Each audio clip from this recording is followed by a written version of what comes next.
All right. Welcome, everyone. Happy Tuesday evening. Hopefully, you're joining us from Mountain Time Zone. If you're joining us from another time zone, welcome from where you are.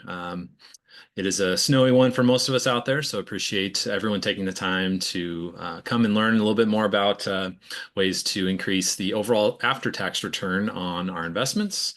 Specifically, as we're talking tonight, we'll be talking about those that are in a non-retirement account and those that we can make to just be more efficient and increase the overall amount that goes back into our pockets. So we'll begin here in just about another 10 seconds. We're just waiting on a few more people to get in and we'll get started.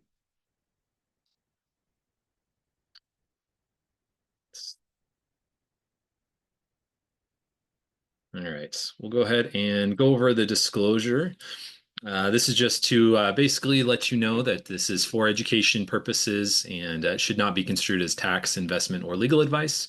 Um, and if there's anything in here that you have questions on, we welcome the opportunity to discuss those with you in detail. If you're one of our clients, please feel free to reach out if you have any questions. We'll specifically address those in your situation.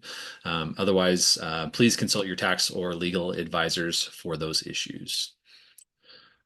So, well, we'll get started here on really just the introduction. Again, thank you for everyone who joins us. We want to just encourage you to continue in your journey as it relates to just making your investments and your financial experience better. There's always things that we can do. Tax planning is one of those items that is a continual part of our financial planning process. It does not stop, regardless of where you're at tax-wise. If you pay a lot in tax, if you pay a little in tax, there's always various areas that we need to address when it comes to taxes. And the main goal in that is to pay attention to them and to give them really awareness. And that way you can make the best decisions possible when it comes to your tax planning. So the whole point of why we're doing tax efficient investing is to really increase the amount that you keep. So you may have heard your grandma or your mom or someone else in your life that gives you sound prudent wisdom to say it's not what you make, but it's what you keep. And that's really the important thing, is that we are increasing the amount that we're keeping. Uh, a dollar saved is actually better than a dollar earned because you don't pay taxes on what you save. So that's part of the benefits to saving, as opposed to just trying to increase our overall return.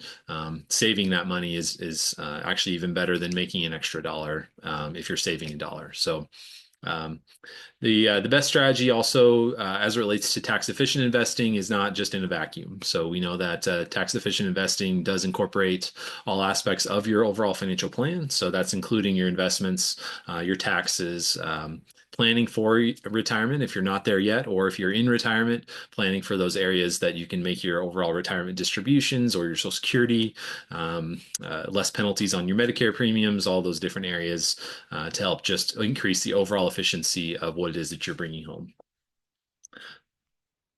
So let's go ahead and dive in. First one that we're going to talk about this evening is, again, in a taxable portfolio, how to take advantage of two different kinds of income. And those are going to be tax-exempt interest and qualified dividends. So what are those exactly?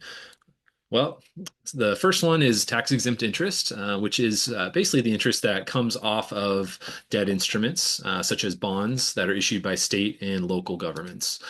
So these are going to be things that are issued from a local level that go to fund generally public projects. So things like toll roads or a water improvement bond or a sewer improvement bond.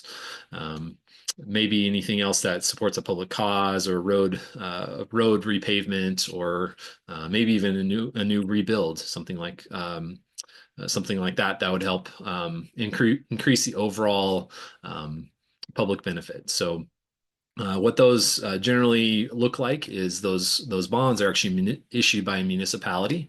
They are referred to as municipal bonds typically, and those can be purchased either on the open market, or they can be issued directly from that municipality as an original discount. And then those are typically exempt from federal tax. generally across all states. However, they can also be exempt from state tax if you purchase one of those bonds that are issued in your local state. So if there's only a few maybe bonds out there, you live in Montana or Idaho, and you can only find a bond that you like that is in Texas for some reason. That's fine. You can still buy that bond. Generally, you're just going to pay state tax on that bond if you live in a state that has state tax. But you should be able to get that federally in most cases. There are some taxable municipal bonds out there, but generally speaking, most of them are going to have that tax exempt interest. So a few of the benefits to these is that you're able to support those local causes that you care about. It also allows you to like I said, just increase the overall after-tax return. It does decrease the amount that you report on your taxes for adjusted gross income, which can help you also to qualify for other types of programs that might or eligibility for various things. So lots of different benefits for those. We'll go into qualified dividends. Qualified dividends are basically the same thing as a regular dividend. Sorry, let me back up. Qualified dividends are second best to tax-exempt interest. So dividends are a more efficient form of interest once you hold them for a longer term. They're not completely tax-free, but they do allow you to pay a lower rate in taxes. Typically, they're going to be a capital gains tax treatment to those, which is generally less than your ordinary income tax. Not quite as good as tax exempt interest, but it does allow you to still take advantage of a lower tax rate. Qualified dividends are issued the same from generally public companies. Dividends, again, is a form of income that's typically issued from stocks as opposed to bonds. So they are defined generally by their holding period, which is the dividend from a stock held for more than 60 days in the 121-day period that began 60 days before the ex-dividend date. Without going into too much jargon, generally speaking, the rule of thumb is that if you hold a stock for the long term, it is going to be taxed at a more favorable rate than one that you buy and sell in a more buy and sell situation, more active trading. And so the IRS does encourage long-term investing, we know, and holding those assets because the more that we can help, increase our overall financial situation, the less we have to rely on government programs. And so they incentivize us to go ahead and purchase those investments and hold those for the long term as opposed to actively buying and selling. So those are generally the two cases for income. If you do have taxable money in a non-retirement account, these are two great ways to invest that do provide you a lower tax rate on those. One thing I forgot to mention during the introduction, if you do have any questions, please feel free to add those into the webinar as we are going through it, and we'll do the best to answer those as we are going. Otherwise, we do have time for Q&A at the end as well. So the second one we'll go into here, and we did the hardest part first. We do have more visuals later on we go in the webinar here. So this first one, you didn't have any other visuals to kind of help describe it, but the next ones we do have, I promise. So our second topic tonight is tax loss harvesting. So what is tax loss harvesting? It is the practice of purposely selling an investment at a loss to go ahead and harvest that loss on your taxes for tax reasons. So there's various reasons to book a loss. Typically, the most common one is to offset other income. It can be used to offset ordinary income up to the IRS threshold of $3,000, according to, as you can see here in bullet point number 3. However, the other advantage is that it does allow you to kind of bank, so to speak, or offset your other long-term or short-term capital gains with those losses. So generally during times of volatility, we see this play out pretty well. How that would work is that you do go ahead and sell that particular investment at a loss. and that books that loss to where you can kind of save that up, so to speak, and then carry that over either into a year where you have maybe a higher income amount, or you plan on actually realizing a greater amount of income, whether it be through the sale of a stock, through sale of some other type of investment, typically real estate is one of the most common ones, or also a sale of a business. Those are generally considered capital assets, which do also fall in the same bucket as a capital loss that you're selling in terms of a stock. So there's other areas that we can apply those to as it relates to business gain or to capital gains. So that sale of real estate, sale of a business, as we can see there, are two of those areas. Um, since those losses can be carried forward indefinitely, if we do have a year that's maybe down, and then we see those losses get booked, maybe you don't have another year where there's a gain that you can use those to offset. That still continues to carry forward for you, and then you can use that in that year that you might have a larger taxable liability or taxable event. Again, we are talking about those accounts that are non-retirement accounts. So generally, individual accounts, joint accounts, revocable trust accounts are all going to apply in that case. And so those accounts are not sheltered for taxes like a retirement account is. And so those losses can be realized and used to apply to other things. We'll go into our wash sale rules as well, but that is something that we want to take into account. But generally speaking, those are the parameters of tax loss harvesting. And so with that, let's go ahead and look at a visual to explain that a little bit more. So this is really what we're doing as it relates to swapping out funds to keep our allocation intact in our portfolio, but still book that loss. So in this chart here, what we're looking at are two funds. So we describe those here very cleverly as Fund XYZ and Fund ABC. We generally don't do individual stocks here, so this is generally going to be referring to ETFs that are index ETFs, and you'll find out why here in just a minute as far as why we picked index ETFs. But we are going to go ahead and compare Fund XYZ and Fund ABC. So Fund XYZ here we're going to see in the gray, Fund ABC we're going to see in the green. So these generally are going to follow a pretty similar pattern based on the type of investment that they are. But what we're doing is essentially waiting for a time when we have a loss that we can go ahead and book.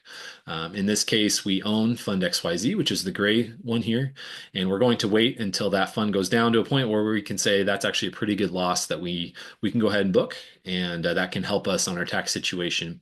So we go ahead and we sell that fund, and we wait 30 seconds, a minute, 5 minutes, whatever that looks like. And we're going to go ahead and buy into another fund that we've so chosen that is going to give us a similar characteristic and profile in terms of performance, but yet still allow us to book that loss and avoid wash sale rules. What we do there is we continue to hold Fund ABC. Hopefully, we've timed it about right or somewhat thereabouts, and we're going to go ahead and wait for that to continue to go back up. And we're going to buy back into our original fund because we like it. We think it's the best fund for our portfolio. However, in the short term, Fund ABC did its job, and we're still harvesting a loss that's greater than what the gain is that we booked in this section right here. So what we're essentially doing is we're taking a loss that is a greater amount than what we're seeing on the upside if that does continue to go up. If we see that actually go flat, then we're actually booking even a greater loss than the gain is going to be. And from that point, we're going to continue to hold XYZ as that continues to go back up. We're not selling it, we're holding on to it. So that is now going to be an unrealized gain from this point out. So I realize that's probably quite a bit to digest if you've never seen this chart before, but it is something that is fairly easy to implement, but it does just take a few things that you want to make sure you consider.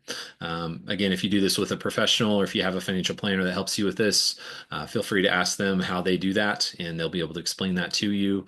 If you're doing this on your own, there's a couple things you do want to be aware of. There is something called the wash sale rule.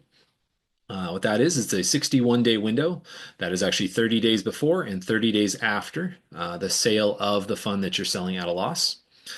So you keep in mind that is 61 days, so that includes your sale date. We are actually referring or using a 31-day window here on the replacement to signify that we're waiting after that 61 days. So this would be day 62 right here. What we're doing then is we're waiting until after that window is over. That way we can actually go ahead and book that loss. Otherwise, if we do not, what happens is that loss is deferred to that purchase that we just made here, and so we're essentially we're just kicking the tax loss down the road, essentially, and we're not able to take that for that current year tax benefit. A couple things to keep in mind is that replacement security must not be substantially similar to the original security. So what that looks like is generally in the explanation of index funds here. I'm going to use the example of an iShares index fund versus a Vanguard index fund that both track the S&P 500. iShares and Vanguard are popular fund companies that manage these funds. So in other words, you're basically if you have a V8 Chevy that has 400 horsepower and you sell that and you buy a V8 Ford with 400 horsepower, you're essentially doing the same thing.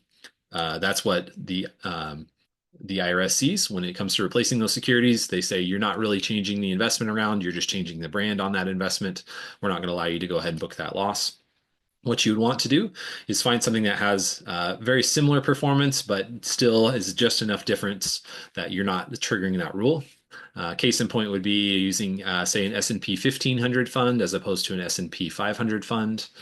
You might look at doing something like a large cap value fund to replace a large cap blend fund, something like that to make it just enough different to where that does not trigger that rule. So again, if you're working with a financial planner that is able to help you with this, they will take care of these things for you. But if you are doing this yourself, those are important things to keep in mind if you do want to realize those tax benefits.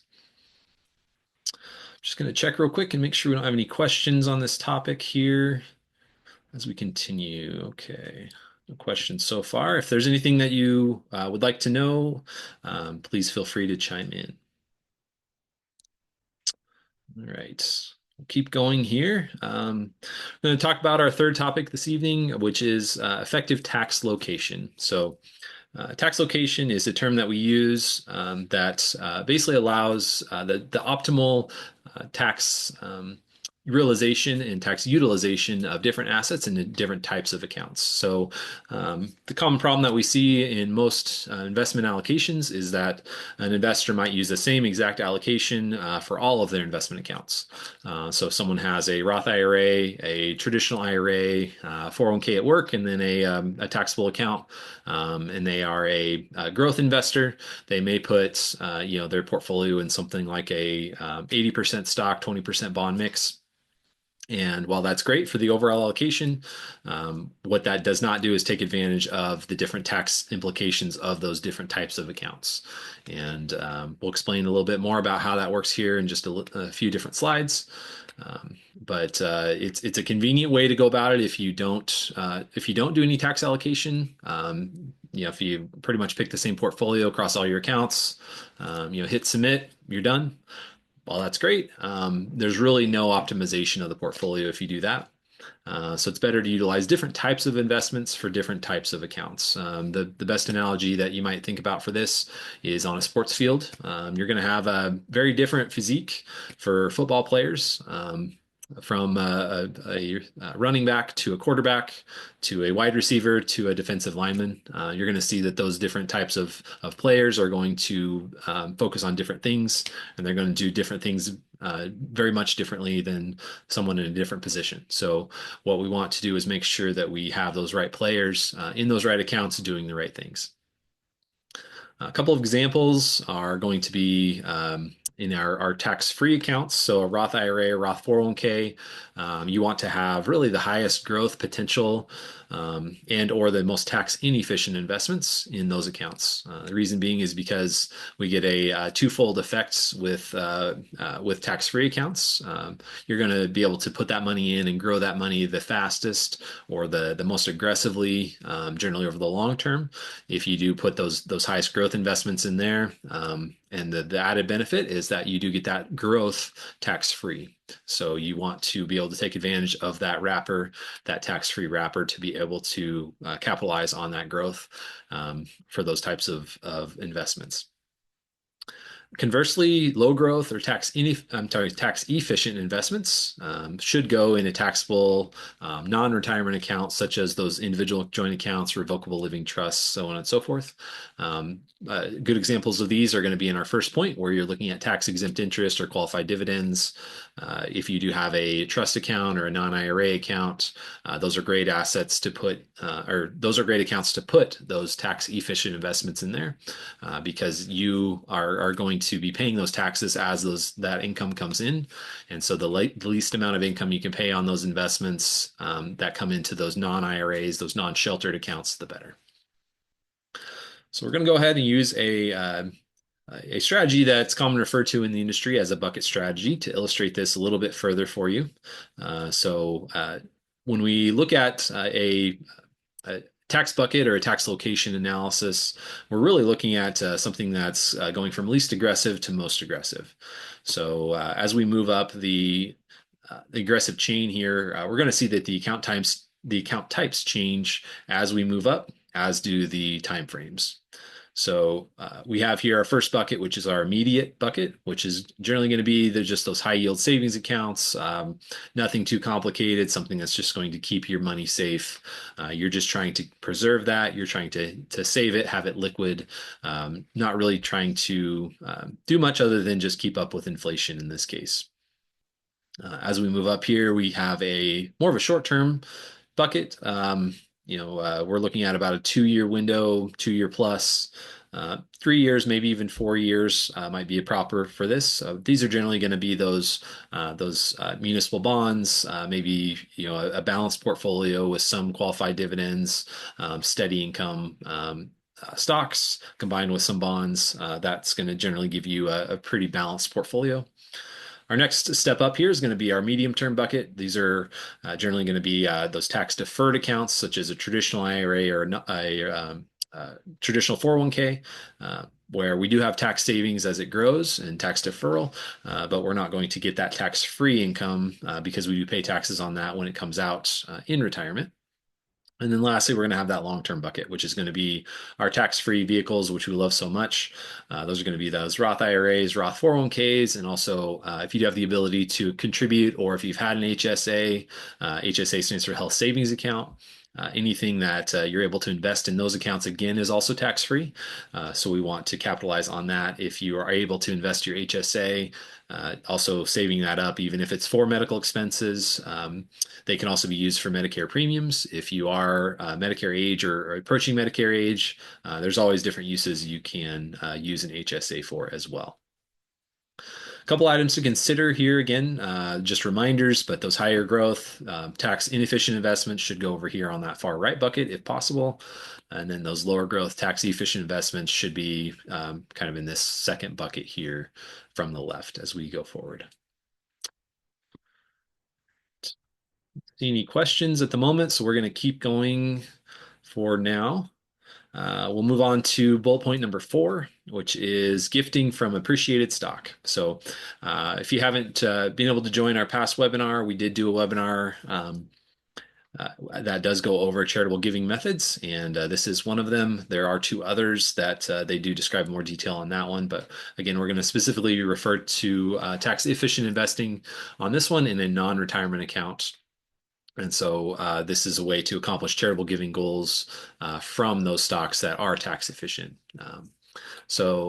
Investments in a non-retirement account can be donated directly to charity, whether that is a nonprofit, a church, any type of public charity really can qualify. So those non-retirement accounts, again, are going to be individual joint accounts, revocable trusts. This basically is a direct transfer, so it does require that the charity has a brokerage account set up in the name of the charity. So that is going to basically be similar to like if you go to donate something to a local bank, or I'm sorry, local charity, and they have a bank account set up. Similar process, similar thought structure, but it's basically going to be a brokerage account that allows for stock transfers, not just cash. So these types of investments use the DTC system to transfer between brokerage firms. That stands for the Depository Trust and Clearing Company. Again, just a fancy way to say that's how we move that money back and forth. Though in this case, you're actually doing share transfers as opposed to cash transfers. Um, Couple things to look at when it comes to gifting from appreciated stock. If it is in a non-retirement account and you have some investments in there, one thing I should note: stock. I use that interchangeably with mutual funds, ETFs, any type of publicly traded investment. I'm swapping out for stock here, so those are synonymous. But in a non-retirement account, any investment that you've seen increase from your original purchase price should really be evaluated as a potential donation candidate. Reason being, if you're charitable and you do enjoy the act of giving, or you want to give at some point during your life, these are great ways to go about that, because you do really just get several tax benefits by donating that investment as opposed to donating cash, even though it is a slight bit more complex. Um, with that, the higher the investment has gone up, the better it is to donate instead of sell. So again, if there are investments that you are looking at selling, don't want to pay the taxes on those, but you regularly give, those two things right there are win-win. Those needs match up perfectly. In a non-IRA, the reason that this happens is because in a non-IRA, gains are reported as either short-term or long-term. So depending on the holding period, short-term gains are those that you hold less than a year, long-term are those that are more than a year. Those tax rates range from 0 to 20% on the long-term capital gains. So even though it is less than normal income, still a great way to avoid having to pay that tax if possible. A couple of the ways that dictate how this works is because of the fact, if you sell and donate cash, you report that sale on your taxes. So if again you have an investment that's gone up in value, that taxable event that you're creating when you sell that stock and then use that cash to donate is going to be reported on your taxes because you sold it in your account. If you transfer that investment directly to that charity's brokerage account, then that becomes an asset of the charity. That becomes a nonprofit asset. And then that tax responsibility is the charities, which generally, if they're a nonprofit, they don't pay any federal income taxes on that sale. So it becomes a win-win for both parties. And let's go ahead and look at a visual, because there's a lot of words that I just said there. This is basically a way that we can visualize the tax impact of both selling stock and donating cash, or donating that stock directly here.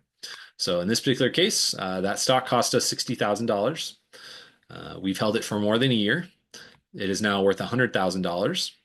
In example number one here on the left, if we sell that stock and donate cash, in this example, based on a fairly high tax rate, that's going to equate to about $9,500 in long-term capital gains taxes on that $40,000 gain.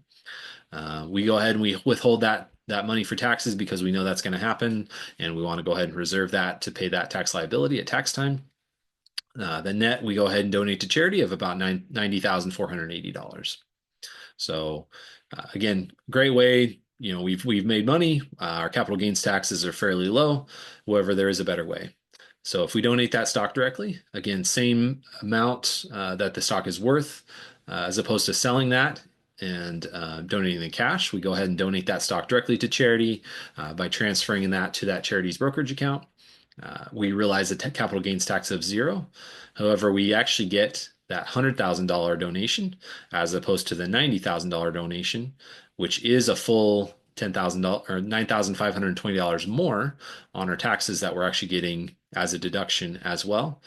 And we're donating an additional $9,520 to our favorite charity.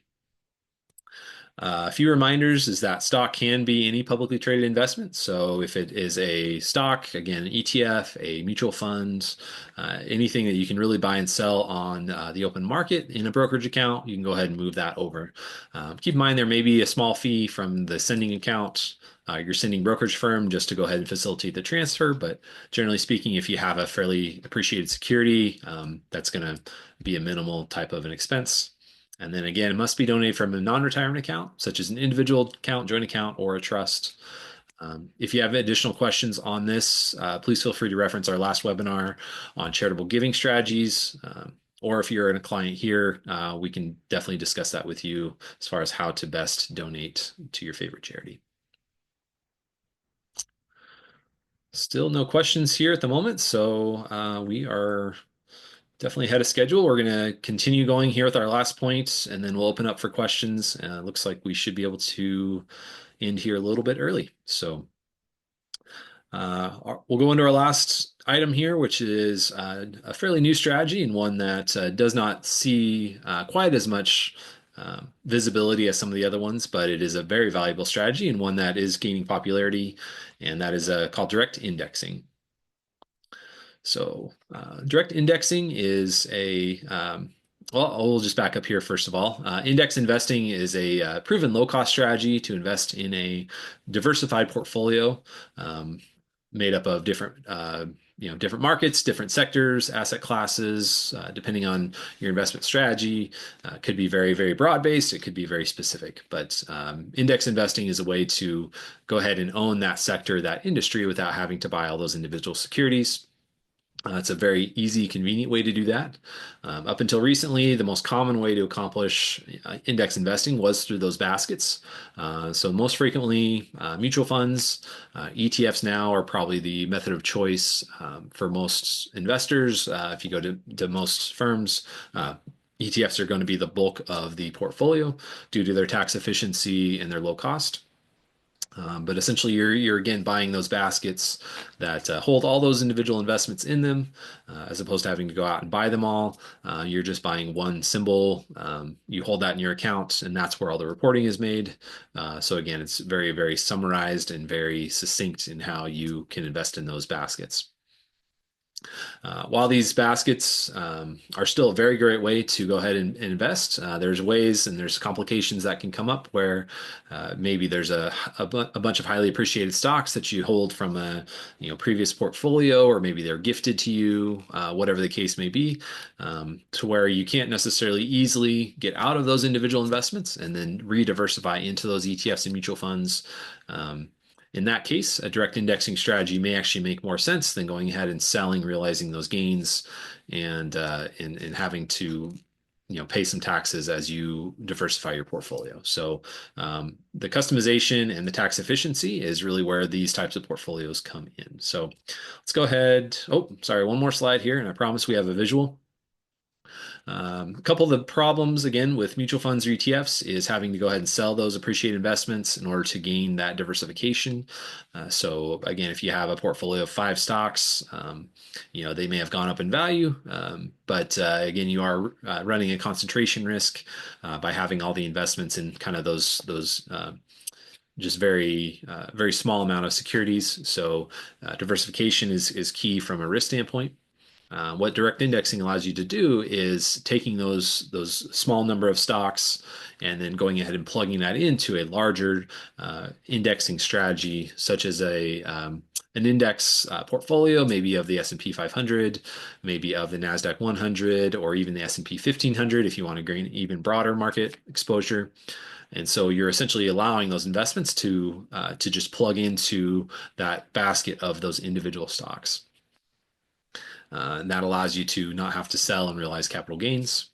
From an ongoing standpoint, direct indexing allows you to better manage those long-term tax implications.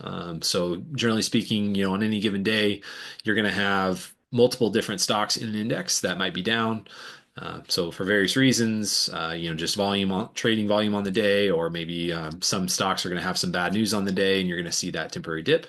What you can do is using technology and a lot of the management software out there, you can actually go ahead and sell some of those investments to realize that tax loss harvest, as we discussed in the previous example, and go ahead and use that loss to offset maybe a gain on a security that's gone up in value, or to offset some of those gains on the existing portfolio positions that you brought in, and slowly start to divest out of maybe some of those larger appreciated positions for risk management.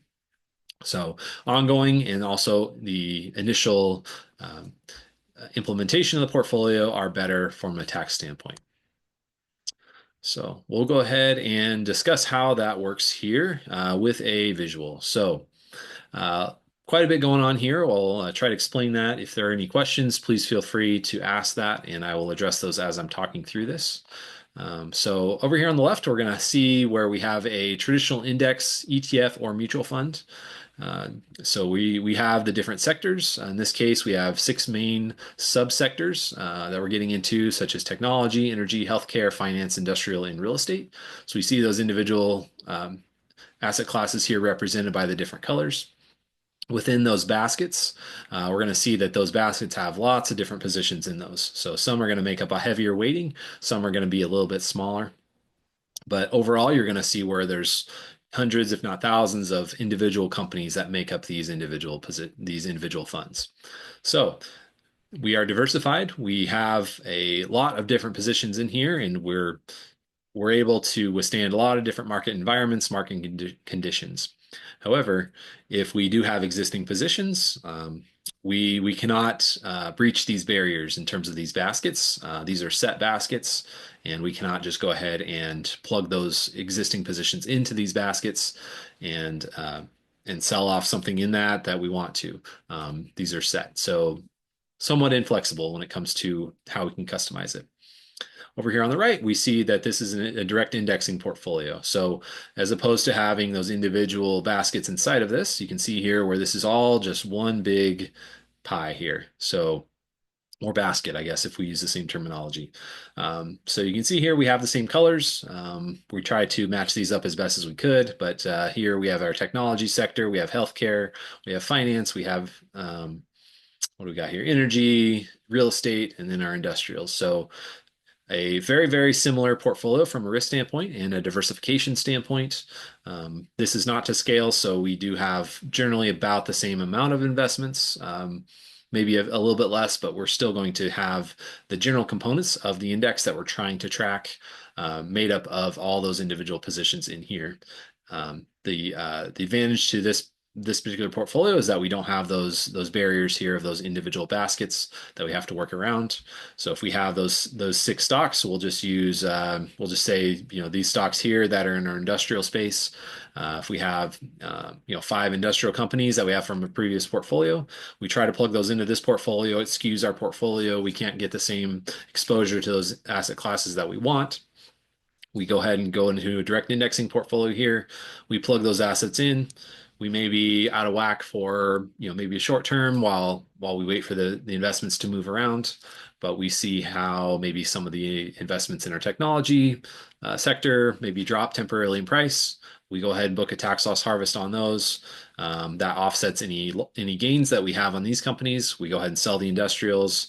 We buy back into something that's somewhat similar, but yet just enough different to not trigger the wash sale rule, and we diversify our portfolio. So direct indexing has quite a few uses, very highly customizable, does allow greater control over the individual tax lots that you are working with, and allows you to control capital gains taxes, allows you to control just many different factors with your own personal tax situation.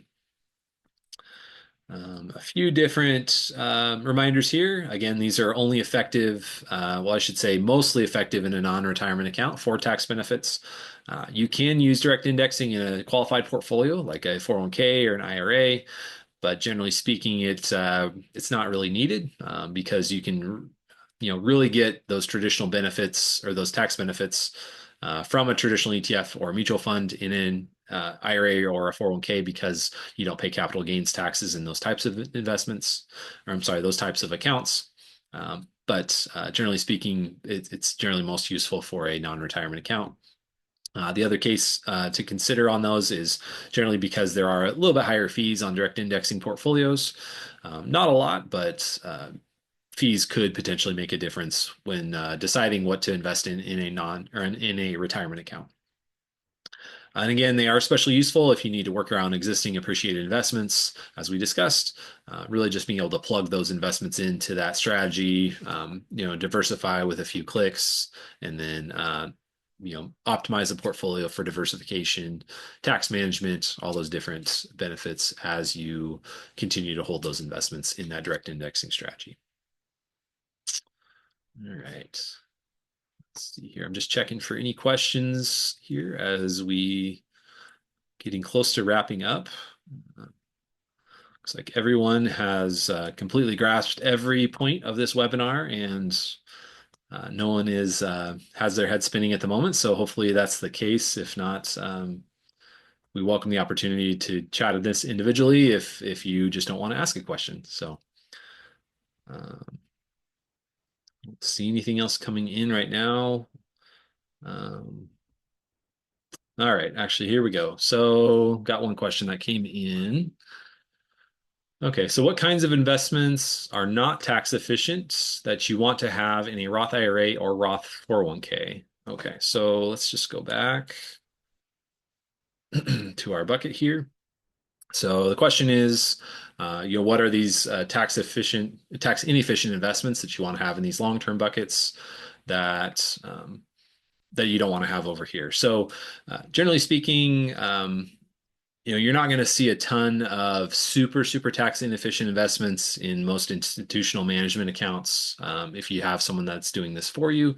But there are cases where you might want to use a actively managed mutual fund. Mutual funds pay out all of their capital gains at the end of the year, and so there's no control over how many capital gains get booked to that particular mutual fund. If let's say we have a great year and you don't have any you have a bunch of gains that have been realized, what happens is that you take all of that income in. There's no, even if you don't sell that mutual fund, even if you continue to have it in your account, they pay just a huge dividend or a huge income very at the end of that year. So that's generally going to be a special dividend or something that you might see. So uh, that can that can result in a higher tax burden if you have that in a non-retirement account. If you hold that in a Roth IRA, Roth 401k, something along those lines, that's tax inefficient. What's going to happen is you don't pay that tax as that income is distributed. That still continues to grow tax deferred. And then if you take that out in retirement and it's a qualified distribution, then it's tax free. So hopefully that answers that question. A couple other things that may be tax inefficient are going to be just your high growth stocks. So stocks that are going to go up in value. The higher amount of gains that you realize, the higher amount of tax you're going to pay. So keep those investments in there, which is again part of the strategy we discussed, having those longer term growth investments in those tax-free accounts. You may consider having some alternative investments or real estate in some of these accounts if it is expected to go up in value significantly. Those can be things like self-directed IRAs or maybe master limited partnerships, accounts that may go up in value quite a bit or expected to, or private investments. However, there are some other taxes that you may run into on that. One is called unrelated business taxable income, or UBTI for short. And really just consult a tax advisor, financial advisor if you're not sure what you should invest in on those, and they can help guide you in the right direction. All right, one more looks like we got in here. All right, can you explain more about why a replacement stock needs to accomplish diversification goals and not just a tax benefit? Okay, so this is in our tax loss harvesting section here. Go back here. All right, so I think we're looking at this bullet point right here, making sure the replacement security achieves diversification goals, not just a quick tax benefit. Let me know if I'm not addressing the right question here. But what we're looking at is so we have two goals when it comes to purchasing our replacement security. So after we sell Fund XYZ by Fund ABC, Fund ABC really we want it to be close but not too close. So again, in the example of selling an S&P 500 fund, something that's too close is going to be selling an S&P 500 fund from iShares, buying an S&P 500 fund from Vanguard. That doesn't qualify for the substantially similar rule. And so you'd have a wash sale in that case. So something that has the diversification benefits. So something that's still broad-based, something that tracks a similar index, but maybe not so close that it falls into those wash sale categories. There's no hard and fast rule to this, unfortunately. So the IRS does use the term substantially similar, which is a somewhat gray area. So you may consider again that S&P 1500 fund versus an S&P 500 fund.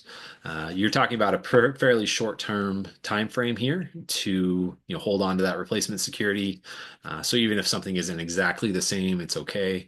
But you do want to have something that's going to perform similarly. That way, your overall portfolio is not going to be skewed in case something happens in the market. So, in the case of say 2022, let's say you sold a value fund and you bought a technology fund. So you sold a S&P 500 value fund, you bought a Nasdaq 100 fund.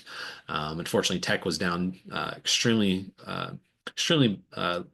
low in 2022, and that would have really hurt you if you had a significant amount in tech in the Nasdaq index. So that could have hurt you versus just going ahead and buying a S&P 500 blend fund or something like that. So hopefully that answers that question and makes sense. So close but not too close would be my answer to that one. So all right, so last question here, and then we'll wrap up for the evening. That is, how do you put money in the fourth bucket if you don't have a Roth IRA or Roth 401k? So, all right, so again, we're back to our tax location bucket here. So if you don't have a Roth IRA, Roth 401k, that's not, I guess, the biggest concern. The biggest thing that you want to match up are the time frames. So the biggest thing that you'd want to distinguish between, let's say you have all your money in a traditional IRA or traditional 401k, and maybe a little bit in savings or some high non-retirement accounts or trusts, whatnot. Really, you're just splitting these two, or I'm sorry, you're splitting your larger account. So let's just say it's a traditional IRA. You're splitting your larger account into these two buckets. So um, you can have the same account type in your medium term and your long term if you don't have any of these long term buckets over here. What you'd be doing essentially is taking your portion of your traditional IRA that you don't need for 5+ years, putting that in your long term bucket. This would still be for growth, so you'd invest in those inefficient tax buckets over there. And then the medium term bucket here, you would just scale back a little bit on your risk, and you would invest in those 3 to 5 year timeframes in that one, um, and just kind of match up the risk tolerance to your time frame. And that's really how you would do that. You unfortunately wouldn't get tax-free growth if you have all your money in a traditional IRA, but you would still match up the overall investment profile properly between those two buckets there. All right.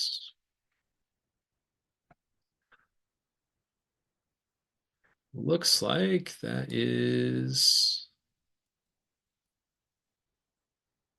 all of the questions that I see here. Go back and finish up real quick. Just a couple last items, and then we'll wrap up. Um, if you're watching this webinar and you don't currently work with a financial planner or you aren't sure where to go with some of your financial decisions, we'd love to have a conversation with you. Feel free to scan this QR code here. You can go to our website and book a call with us. We'd love to hear what's on your mind, see how we can help.